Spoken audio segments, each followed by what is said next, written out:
আবাস যোজনা প্রকল্প যে প্রকল্পের মাধ্যমে সমাজের গরিব দুস্থ ও পিছিয়ে পড়া পরিবারদের থাকার জন্য নতুন ঘর করার উদ্দেশ্যে অর্থ প্রদান করা হয়। কিন্তু আপনারা সকলেই শুনেছেন যে এই প্রকল্প নিয়ে নানান দুর্নীতির কথা, কিন্তু এবার সরকার কড়া পদক্ষেপ নিয়েছেন, যার ফলে সমস্ত যোগ্য ব্যক্তিরা আবাস যোজনার ঘর খুব দ্রুত ও সহজেই পাবেন। আবাস যোজনার জন্য সরকারের তরফ থেকে কি নির্দেশ দেওয়া হয়েছে, কারা কারা এই প্রকল্পের আওতায় আসবেন এবং কিভাবে এই প্রকল্পের জন্য আবেদন করবেন সেই বিষয়ে বিস্তারিত আলোচনা করব। তাই ভিডিওটি শেষ পর্যন্ত অবশ্যই দেখুন। তাহলে চলুন ভিডিওটি শুরু করা যাক।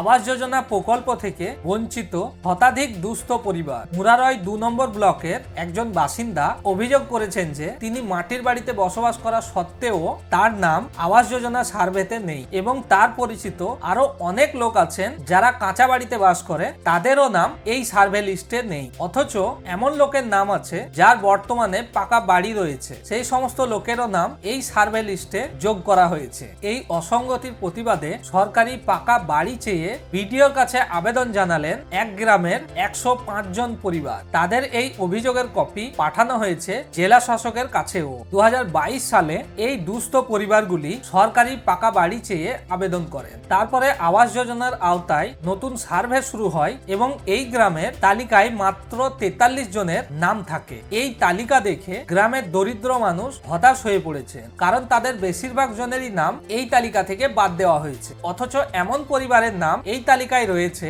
যারা আগে থেকেই পাকা বাড়ি পেয়েছেন এবং আর্থিকভাবেও অনেক সচ্ছল। জমা দেওয়া আবেদনপত্রে উল্লেখ করা হয়েছে যারা দিনের পর দিন কষ্ট করে মাটির চালা ঘরে পরিবার নিয়ে বসবাস করছেন, তাদের প্রকৃত অবস্থান জানতে এবং তাদের পাশে দাঁড়াতে প্রশাসনের কাছে অনুরোধ জানানো হয়েছে। তারপরে কিছু ঘটনার জন্য এই প্রকল্পের টাকা কেন্দ্র সরকার পশ্চিমবঙ্গের বাসিন্দাদের দেওয়া বন্ধ করে দেয়। তারপরে মমতা সরকার জানান যে কেন্দ্র সরকার প্রকল্পের টাকা বন্ধ করলেও রাজ্য সরকারের খাত থেকে গরিব দুস্থ পরিবারকে সাহায্য করবে মমতা সরকার। এবার জেনে নেব, আপনি যদি আবাস যোজনা প্রকল্পে আবেদন করতে চান তাহলে কিভাবে করবেন। বাংলা আবাস যোজনায় আবেদন করার দুটি পদ্ধতি রয়েছে। ব্লক অফিসে সরাসরি আপনার আবেদনপত্রটি জমা দিতে পারেন বা মুখ্যমন্ত্রীর হেল্প ডেস্কে ফোনের মাধ্যমেও আপনি আবেদন করতে পারেন। এই দুটি পদ্ধতিকেই এক এক করে জেনে নেব। প্রথমে জানবো অফলাইনে আবেদনের পদ্ধতি। যারা বাংলা আবাস যোজনার জন্য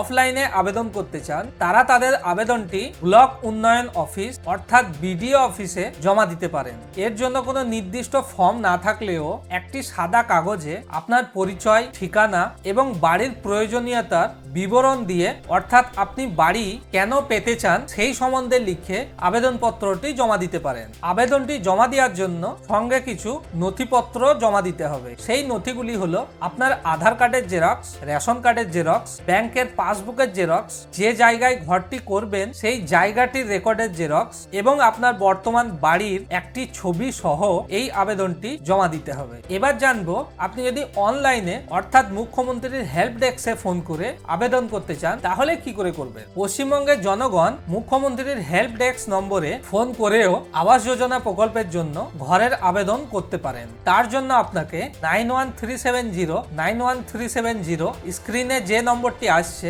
এই নম্বরে ফোন করতে হবে। এই নম্বরটি সোম থেকে শনিবার সকাল ৯টা থেকে ৬টা পর্যন্ত চালু থাকে। এখানে ফোন করলে আবাস যোজনা আবেদনের প্রক্রিয়ার ব্যাপারে সমস্ত কিছু সহায়তা পেয়ে যাবেন। তাহলে আপনিও যদি বাংলা আবাস যোজনার জন্য আবেদন করতে চান তাহলে এই দুটি পদ্ধতির মধ্যে একটি পদ্ধতিতে তাড়াতাড়ি আবেদনটি করে ফেলুন। আশা করি এই ভিডিওটি আপনাকে বাংলার আবাস যোজনা সম্বন্ধে সমস্ত কিছু জানতে সাহায্য করেছে। ভিডিওটি আপনার যদি ভালো লেগে থাকে তাহলে লাইক করে দিন এবং আপনার বন্ধুদের সঙ্গেও ভিডিওটি শেয়ার করে দিন এবং এই ধরনের আরো ভিডিও দেখতে বাংলার এমডি চ্যানেলটিকে সাবস্ক্রাইব করুন। এতক্ষণ পর্যন্ত ভিডিওটি দেখার জন্য আপনাকে অনেক অনেক ধন্যবাদ। আবার দেখা হবে পরের ভিডিওতে। ততক্ষণ ভালো থাকবেন, সুস্থ থাকবেন এবং আমাদের সঙ্গে নতুন ধরনের আপডেটের ব্যাপারে জানতে থাকবেন।